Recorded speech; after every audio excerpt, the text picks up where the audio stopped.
Maplewood was the kind of town people dreamed of raising their kids in. Nestled between rolling hills and lush forests, it was a picturesque community where everyone knew each other by name. The town was a sanctuary from the chaos of the outside world, a place where time seemed to stand still. Safe streets, friendly neighbors, the scent of freshly cut grass on a Saturday morning. Children played freely in the streets, their laughter echoing through the air, while parents exchanged stories over white picket fences. It was a place where community meant everything and everyone looked out for one another. Life moved at a slower pace here, a stark contrast to the bustling city just a stone's throw away. The hustle and bustle of urban life felt like a distant memory, replaced by the gentle rhythm of small-town living. People took the time to enjoy the little things, like a leisurely stroll down Main Street or a quiet afternoon in the park. It was the kind of place where nothing bad ever really happened. The biggest news was often about the annual pie-eating contest or the local high school football game. It was a bubble of tranquility, untouched by the troubles of the outside world. Until it did. One fateful night, the peace that had defined Maplewood was shattered, leaving the community in a state of shock and disbelief. Sarah Winters fit perfectly into the fabric of Maplewood. She was more than just a resident.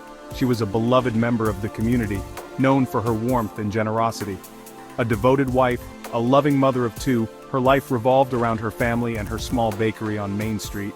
The bakery was a cornerstone of the community, a place where people gathered to share stories and enjoy Sarah's delicious pastries.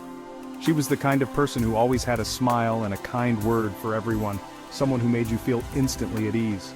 Her presence was a comforting constant in the lives of those around her. On October 13, 2005, Sarah tucked her children into bed, kissed her husband goodnight, and drifted off to sleep, just like any other night.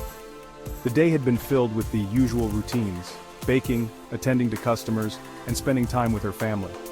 She had no way of knowing that this seemingly ordinary Thursday would be her last. The night was calm, the air filled with the familiar sounds of crickets and distant laughter from a late-night gathering. The following morning, the world as Maplewood knew it would shatter. Sarah Winters was gone. Her disappearance sent shockwaves through the community, leaving everyone grappling with a sense of loss and confusion. The once peaceful town was now a hive of activity, with police and volunteers searching tirelessly for any sign of Sarah. As days turned into weeks, the hope of finding Sarah began to wane.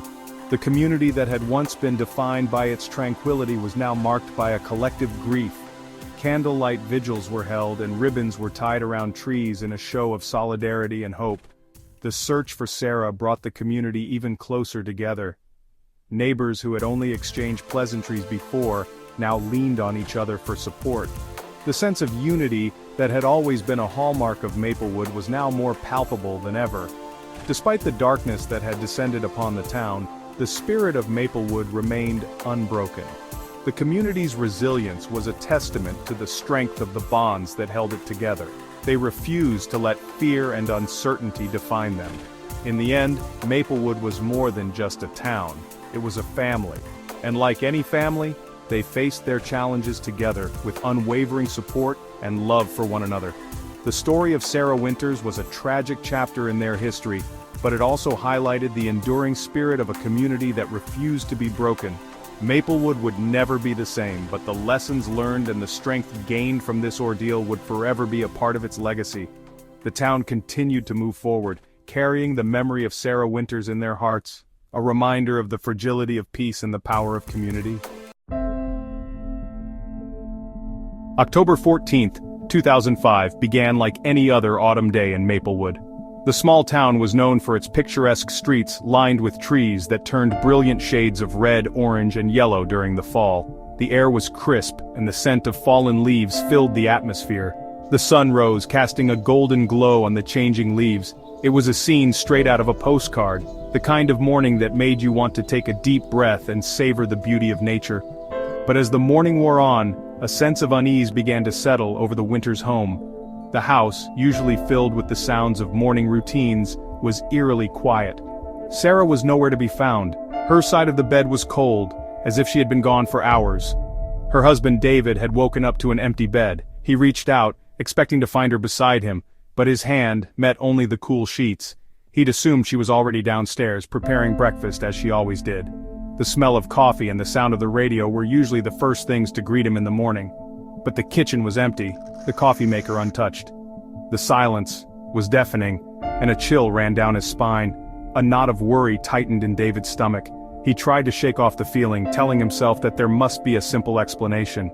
This wasn't like Sarah at all. She was always so reliable, so predictable in her routines. David sat at the kitchen table, his mind racing with possibilities. He checked the bakery, the small family-owned shop where Sarah worked part-time. Maybe she had gone in early for some reason. The park where she liked to take their dog, Buddy, for morning walks. Nothing. The bakery was closed and the park was empty, save for a few joggers and dog walkers. Panic began to set in. Where could she be? What could have happened? David's mind was a whirlwind of fear and confusion. David's frantic calls to Sarah's friends and family yielded no answers. She was gone, vanished without a trace. He called her phone repeatedly, but it went straight to voicemail. Each unanswered call only deepened his dread. He retraced her usual routes, hoping to find some clue, some sign of where she might have gone. He asked neighbors if they had seen her, but no one had. The police were called and a search was initiated. Officers combed through the town, questioning residents and searching nearby woods and fields. Days turned into weeks, and still, there was no sign of Sarah. The community rallied around David, offering support and helping with the search efforts. Candlelight vigils were held and missing person posters were plastered all over town. But despite everyone's best efforts, Sarah remained missing. David was left with a gaping hole in his life, filled with unanswered questions and a heart-wrenching sense of loss.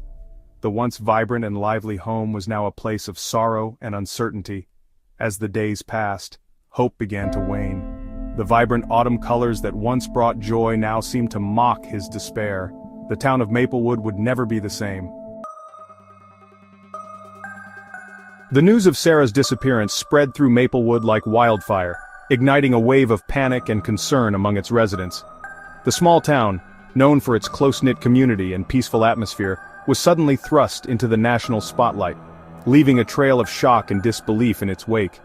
People gathered in small groups, whispering and speculating about what could have happened to the young woman who was well known and loved by many. The idyllic town had just experienced its first real tragedy. Maplewood, with its tree-lined streets and friendly neighbors, had always felt like a safe haven. Parents let their children play outside without a second thought, and doors were rarely locked. The police were called in, their presence a stark reminder that even in a place like Maplewood, bad things could happen. The flashing lights of the police cars and the yellow tape around the Winters home were jarring sights in the otherwise tranquil neighborhood. Detectives swarmed the Winters home, meticulously combing through every room and corner. They were determined to find any clue that could shed light on Sarah's sudden disappearance, searching for any sign of a struggle, any piece of evidence that might have been overlooked. The backyard, the garage, and even the attic were not spared from their thorough investigation. Any clue that could lead them to Sarah. They collected fingerprints, examined personal belongings, and took note of anything that seemed out of place. They interviewed David, her friends, her family, anyone who might have had contact with her in the days leading up to her disappearance. Each conversation was a potential key to unlocking the mystery. Trying to piece together the hours leading up to her disappearance, they created timelines, cross-referenced alibis, and scrutinized every detail, hoping to find a pattern or a clue that would point them in the right direction. But the more they learned, the more puzzling the case became. There were no clear motives, no obvious suspects, and no concrete evidence to suggest what had happened to Sarah. There were no signs of forced entry, no ransom demands, nothing that indicated a struggle or a break-in. It was as if Sarah had vanished into thin air, no indication of any reason why someone would want to harm Sarah. Days turned into weeks, and the initial flurry of activity surrounding the investigation began to wane. The detectives' frustration grew as each passing day brought them no closer to finding Sarah. And the initial flurry of activity surrounding the investigation began to wane. Leads dried up, and the once bustling investigation room grew quiet. The case that had once been the top priority was slowly becoming another unsolved mystery. Tips led to dead ends, and the case grew colder with each passing day. The tip line that had once rung off the hook now sat silent, a stark reminder of the dwindling hope, and the case grew colder with each passing day. The evidence collected was carefully boxed and shelved, labeled as a cold case. The investigation board, once filled with photos and notes, now stood empty. The residents of Maplewood, once hopeful for a swift resolution, were forced to confront a chilling reality. The town held meetings, vigils, and community gatherings, all in the hope of keeping Sarah's memory alive and finding new leads. Were forced to confront a chilling reality. Sarah Winters was gone and no one knew if she was ever coming back. The missing person flyers that once covered every pole and bulletin board began to fade and tear, a haunting reminder of the unresolved mystery, and no one knew if she was ever coming back. The once bustling streets of Maplewood grew quieter, and the sense of unease lingered in the air. The community, once united in hope, now shared a collective sorrow and uncertainty.